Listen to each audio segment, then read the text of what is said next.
እኮ ዝናየት እንዳለ ማወቅ አልቻልኩም። ትሰሚኛለሽ ማለት ዝና ማለት ለኔ ምን እንደሆነ አታውቂም። እያስቆጣችሁ ነው። የተቆጣሁለት ደግሞ ምን እንደማድረግ አንቺ ታውቂያለሽ። እኔ ምን ላድርግ ካለ እኔም እኮ እንዳንተው ነኝ። ዝናየት እንዳለ ምንም ማወቅ አልቻልኩም። እህትሽ ናት ዝናን አሳልፋ የሰጠችው። ስለ ብሩክ እማውቀው ነገር የለም። ታውቃለህ ወንድሜን ምንድን ያደረጋችሁት? ነው በቁሙ ቀበራችሁት ነው ወይስ ስጋውን ዘልዝላችሁ ለአሞራ ሰጣችሁት? ወንድሜ የት ነው? እኔ ምንም የማውቀው ነገር የለም። ታውቃለህ ወንድሜ እንዳለ ታውቃለህ። ወንድሜ እንዳለ ታውቃለህ። ሞገስ እትዬ ማለት ምን አባሽ አስገለፍጥሻል? አሁን ደግሞ ምን ቀርቶሽ ነው የመጣሽው? መድብል አለ? እኔ ግን ሳስበው እዚህ ቤት ለምን ተስማምቶሽ ነበር አይደል? አንቺ ጋር አንላቀቅም። አሁን መድብል አለ ወይ እያልኩሽ ነው። አላውቅም። የት ሄዶ ነው? እኔ እንጃ አልነገረኝም። ግቢና ቡና ላፍላልሽ። መዓት ይፍላብሽ። ሰሚኛለሽ? ከዝና በእጥፉን የባሰ ጀግና እየመጣለ ነው። በይ የዝናን አንድ ዘለላ ጸጉሩ ቢነካ ዝናን ጫፉን ብትነካው ከአንድ ቀን የዘለለ እድሜ እንደሌለ ንገሪልኝ ብሎኛል።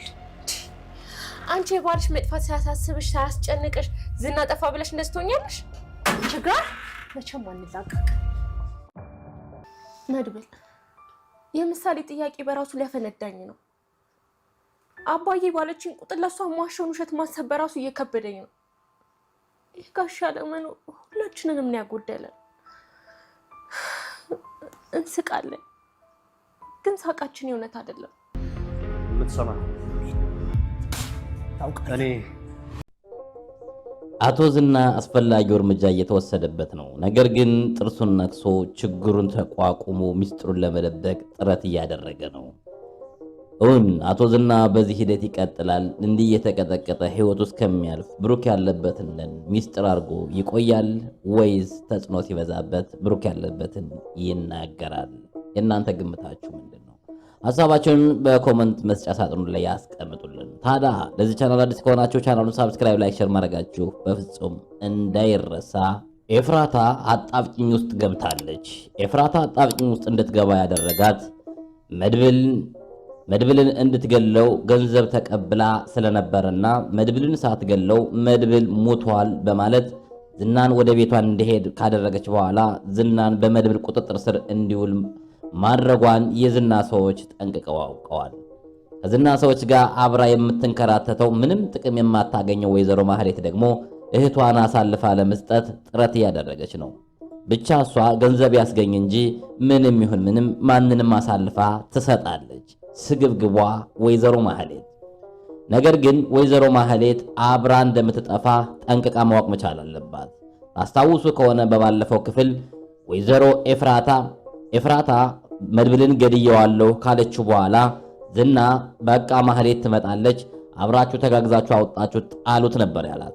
ለምን አንተ አትመጣም ስትለው እኔ ነፍሰ ገዳይ አይደለሁም፣ የገደልሽው አንቺው ራስሽ ነሽ፣ የምትተባበርሽም ራሷ እህትሽ ነች አለችው።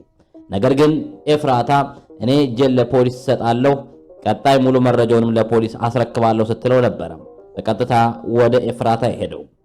ዝና ወደ ኤፍራታ ቤት ሲሄድ ጥርጣሬ ስለነበረው በጀርባው አብረውት ለሚሰሩት ሰዎቹ ሙሉ መረጃውን ሰጥቶ ወደዛ ቤት አቅንቶ ነበር። በዛውም በሄደበት ቦታ መድብልን ሞቶ አገኘዋለሁ ሲል እሱ በመድብል እጅ ገብቶ ራሱንን በቁጥጥር ስር አውሏል።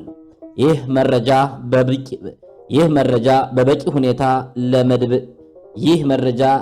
በበቂ ሁኔታ ለዝና ሰዎች መረጃው ደርሷል። አሁን ኤፍራታ በመርበትበት ላይ ትገኛለች። ለምን? የዝና ሰዎች በየቀኑ እየደወሉ አንቺ አሳልፈሽ ወንድማችን ሰጠሻል፣ ስለዚህ አንቺም ደግሞ የሞት ቅጣት ይገባሻል እያሉ በየቀኑ እየዛቱባት ይገኛል። እሷም እንግዲህ መድብልን እኔን የዝና ሰዎች ሊገሉኝ ነው፣ እሱን ፍታልኝ፣ ልቀቅልኝ እየተማጸነች ነው።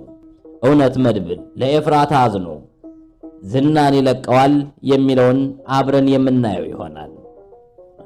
ሌላው ዝና በዚህ አጋጣሚ በቁጥጥር ስር ከዋለ የጋብቻ ወረቀቴን አምጥቼ አስገድዳችሁም ቢሆን ሊፈርምልኝና ነፃ ሊወጣ ይገባል እያለች ነው። ዝናን በማስገደድ ጋብቻው ላይ እንዲፈርም ማድረግ ይቻል ይሆን? የሚሆን ከሆነ በጣም ደስ ይለናል።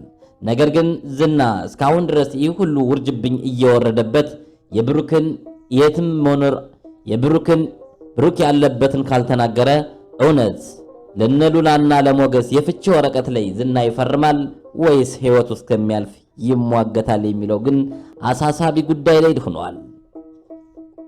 ውድ አድማጮቻችን እዚህ ቻናል አዲስ ከሆናችሁ ቻናሉን ሳብስክራይብ፣ ላይክ፣ ሼር፣ ኮመንት ማድረጋችሁ ፈጽሞ እንዳይረሳ ለማለት እወዳለሁኝ።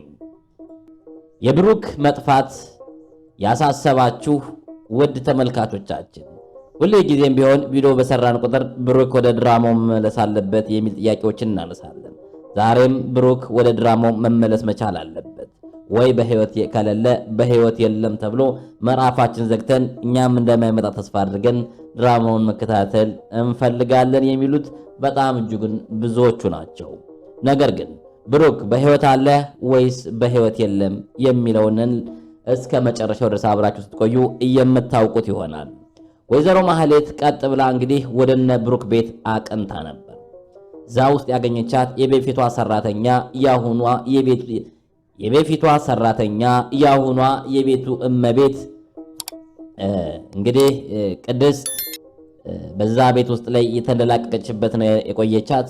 ነይ ግቢ ቡና ላፍላልሽ እያለቻት ነው። ነገር ግን እኔ ቡና ልጠጣ አልመጣሁም ከአንቺ ጋር ገና ያልጨረስኩት ጉዳይ አለኝ እያለች እያንገራገረች ነው ወይዘሮ ማህሌት ማለት ነው። መድብል የታለ ብላ እየጠየቀች ነው። መድብል ዝናን የት አደረገው ስትል እንዴ አንቺ ዝናና መድብልን ምን አስፈለገሽ? የባልሽ መጥፋት ለምን አያሳስብሽም እያለቻት ነው። ነገር ግን ወይዘሮ ማህሌት የብሩክ መጥፋት እንዴት ሊያሳስባት ይችላል? እሷን የሚያንከራተታት 60 ዚንጎ የለበሰ አንድ ቤት እንጂ ምንም አይነት ነገር ለሷ እንደማይገዳት በብዙ ባህሪዎቿ አይተናታል። ወይዘሮ ማህሌት ስግብግቧ ማህሌት እንዲሁ እንደሆነች እንደባከነች ትቀጥላለች። በመጨረሻም ድራጎን በሆኑት በዝና ሰዎች ከነህቷ ህይወቷ ያልፋል ብለን ተስፋ እናደርጋለን። ሌላው ቅድስትን እንግዲህ እያጨናነቃት ያለው የምሳሌ ነገር ነው። ምሳሌ አባቴ የት ነው? ትናንት ይመጣል ነገ ይመጣል እያልሽ ነው፣ እስከ ዛሬ አልመጣም እያለቻት ነው። እሷም በየቀኑ ለማህሌት ለምሳሌ ምላሽ ለመስጠት የተለያዩ ውሸቶችን እየዋሸች ነው። አንዳንዴ ውሸትም ያልቃልና በዙሪያዋ በጣም እየተጨነቀች ስለሆነ መድብልን እኔ ምሳሌ እያስጨነቀችኝ ነው እያለችው ነው። እውነቷን ነው፣ በጣም ነው የሚያስጨንቀው። የህፃን ልጅ ጥያቄ ደግሞ አድርግ አታድርግ ልክ እንደ ወታደር ነው። ስለዚህ የተጠየቀችውን ለመመለስ ሁሉ እየከበዳት መጥቷል። ስለዚህ ብሩክ መመለስ መቻል አለበት የሚለው ላይ ይሰመርበት። ኤፍራታና ማህሌት በተኙበት እንግዲህ አንድ ሰው ዘው ብሎ ወደ ቤታቸው ገብቷል። ይህ ሰው ማን ሊሆን ይችላል? ምክንያቱም ሁለቱንም የሚፈልግ ወይስ ኤፍራታን ብቻ የሚፈልግ ሰው ሊሆን ይችላል? እውነት ማህሌት ተመሳጥራ ኤፍራታን እህቷን ለብቻዋ ልታሳግታት ትችላለችን? የሚለውን በቀጣይ ክፍል ይዤላችሁ ይመጣ ይሆናል። እስከዛው ድረስ ግን በያላችሁበት የዓለም ዳርቻ ሰላማችሁ እንዲበዛ ተመኘው። ሰላም